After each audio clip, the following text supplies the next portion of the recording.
Hi, Andrew Kramer with VideoCopilot.net, and thanks for tuning in once again. What I have here is a bunch of images shot by my good friend Judy Haley, and she's a professional photographer, as you can see, and these are just some shots that I happen to have on my system here. And what we're going to do is we're going to create a slideshow using these pictures. Now, we've all been asked to make a slideshow one time or another, and what I'm going to show you is just an effective way to make a decent slideshow. So let's go ahead and start by resizing all of our images to a size that is a little bit more manageable in After Effects. So a lot of times your images come from scans or CDs or digital images, and the sizes are all over the place. Well, to work more effectively in After Effects, you want to have a reasonable size picture, but also it helps that they're all uniformly sized when you're working to create certain effects. So with the help of Photoshop, I'm going to resize all of my images down to 800 by 600, which is a little bit bigger than 720 by 480 in which we'll be working. So here I am in Photoshop CS2, and the first thing I want to do is import one of these images. So I'm just going to drag one of the images in, and it's going to open it up. Okay, so here we are, and I want to go over to my Actions palette. So I'm going to resize this, go to my Actions, bring down the default actions, and what we're going to do is click on the Make New Action button and name it Resize to 800 by 600. And then just choose Record. And what this is going to do is record anything I do from this point on. And now I want to perform the action I actually want to apply to all of my pictures here. So I'm going to choose File, Automate, Fit Image. And we're going to set it to 800 by 600. Now you can set this to be a little bit more if you know you have like group pictures you want to then zoom in on later or something like that. But for the most part, 800 by 600 should work just fine. And I'm going to hit OK. And basically what this means is the image width will not exceed 800 and the height will not exceed 600. So if your frame is 800 by 600, the picture will squeeze itself down to fit in the image without distorting it in any way. So I'm going to hit OK. And now my image has been sized down. And if I go to actual pixels here, you'll see my image is probably 600 tall. So then I'm going to go and hit Stop. And then I'm going to close this picture and do not save it. I have my action here. And now what I'm going to do is go File, Automate, Batch. And what we're going to set up is a batch action that's going to run through all my pictures and apply this resize action to everything. So I'm going to set it to the default actions, which is all these here in this folder. And I want to set the action to resize to 800 by 600. And I want to choose a folder as my source. Click on my original images folder. Then I'm going to hit OK.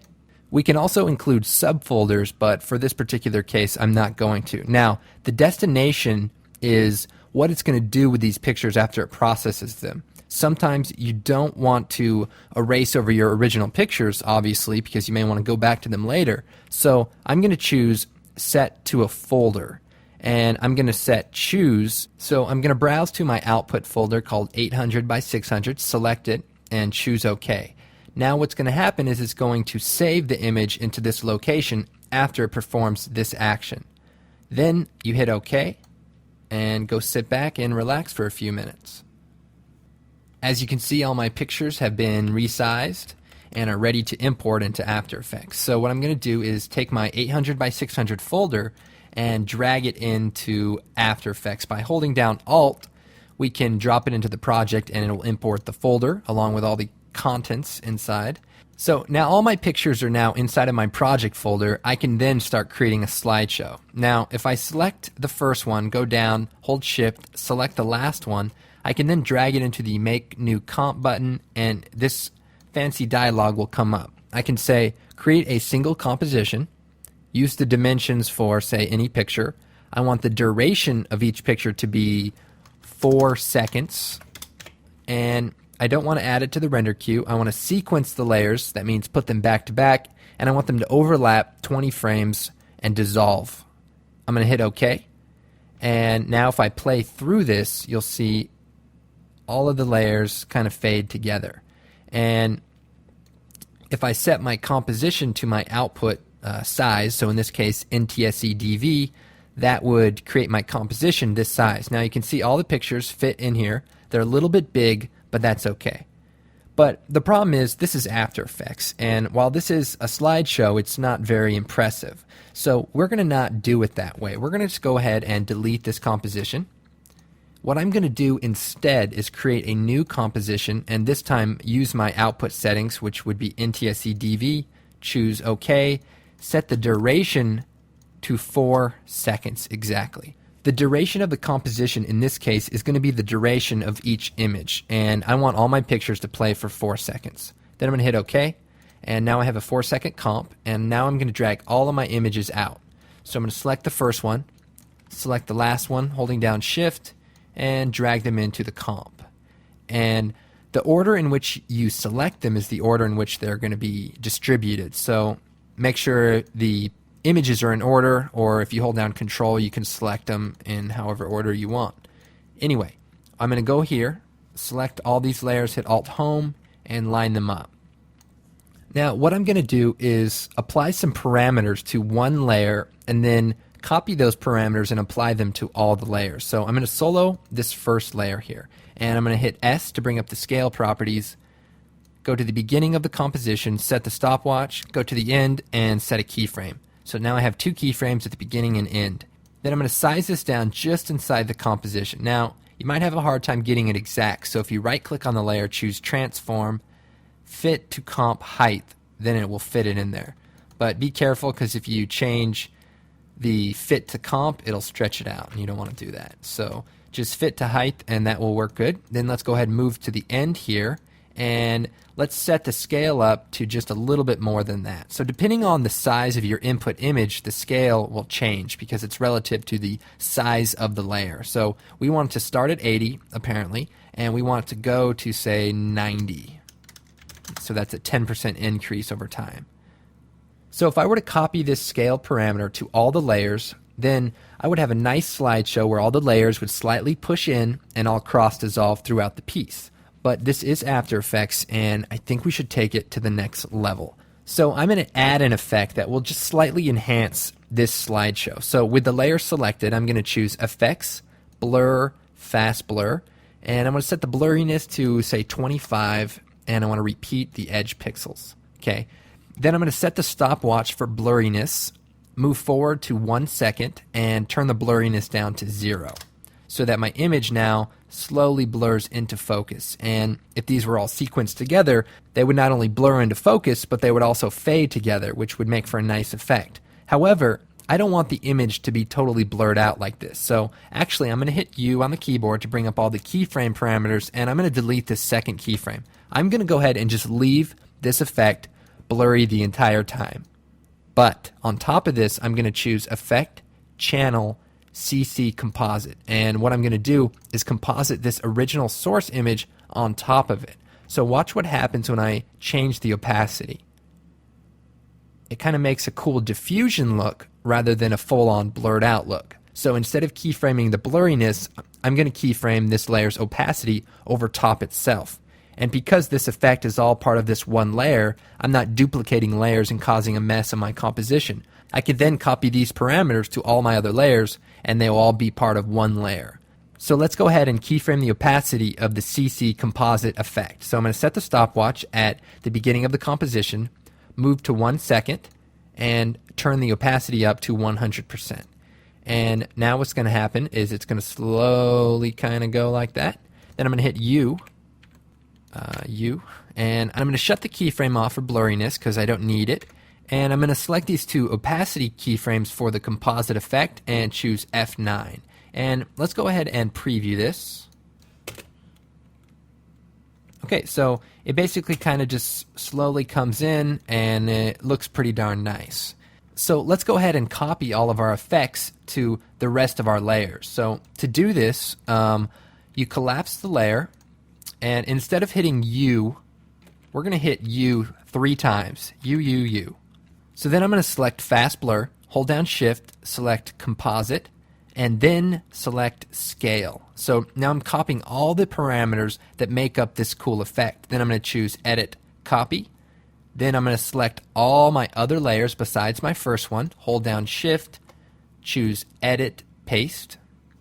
And now all of my layers now have this very cool effect applied to it. But how do we get these layers now to sequence themselves? Well, select the first layer, go down, select the last layer, choose Animation, Keyframe Assistance, Sequence Layers. And we want them to overlap, and we want the duration of their overlap to be 20 frames. And we want the transition to be Dissolve Front Layer. Then you hit OK. Now all the layers have then been pushed into time and are fading together. So now if I go composition settings, I can increase my duration to say 2 minutes. I'm not sure how long this will be. Zoom out here, and now you can see all the layers are here. Then if I go to the last layer, hit O, that goes to the last frame of this layer, hit N, trims the work area, then I right click on the work area, trim to comp area, and then it's exactly the length. Then if I go to the beginning of my first one, hit T, I could bring up the opacity and then fade it up, go forward a few frames, set a keyframe, go back and set it to 0. Likewise, go to the very last one, hit T, hit O, turn on the opacity stopwatch, go back 10 frames, set the stopwatch, and then double click on the last one, hit 0, return so that it fades out at the end. Now, let's watch this.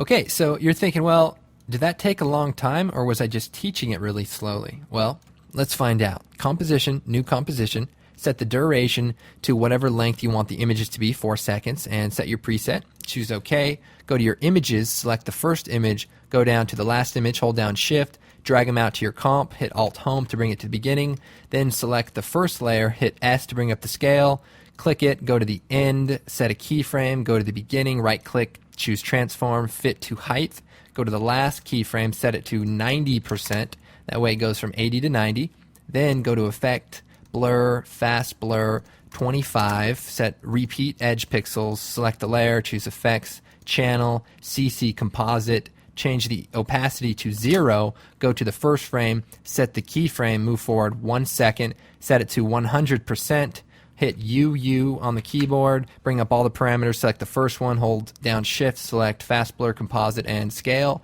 hit Control C, select all your other layers, hold down Shift, select the last one, choose Edit, Paste, then hit the first layer, hold down Shift, select the last layer, choose Animation, Keyframe Assistance, Sequence Layers, Overlap 20 frames, Dissolve Front Layer, choose OK, Composition Settings, set the comp to 2 minutes, choose OK, zoom out, go to the last frame, hit O, hit N, right click on the work area, trim comp to work area, go to the first frame, hit T, bring up the opacity, set a keyframe, turn the value to 0, go forward 10 frames, set a keyframe, set the value to 100, likewise go to the last layer, hit O to go to the last frame, hit T, bring up the opacity, set it to 0, hold down, Control Shift, go back 10 frames, set a keyframe, 100%, and it fades out at the end, and that's it.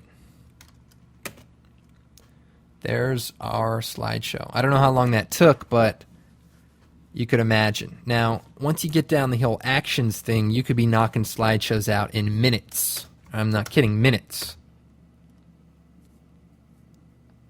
Add a music track to the background and render this thing out. Add to render queue, and you're good to go. Well, I hope you found this tutorial useful. There's plenty more at videocopilot.net, along with some cool resources and some great products. So check us out. Likewise, if you haven't heard, Creative Cow Master Series has just released a DVD hosted by myself called Serious Effects and Compositing. Check it out. There's a lot of cool stuff. Go to my site, videocopilot.net/SeriousFX. Thanks for watching, and I'll see you next time.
So we just slide it up, and now we got a nice little shadow, okay, that kind of follows along with what he's doing. Okay, pretty cool. If you blur it out slightly before you pull the key, it'll make for a much smoother edge. So already you kind of see the reflection of the window, right? By setting the glow on an adjustment layer, when we brighten it up, it'll cover over the tops of all the layers, which is a very, very cool effect that kind of makes it seem like the fire is coming around them. And we're going to change the transfer mode here to overlay.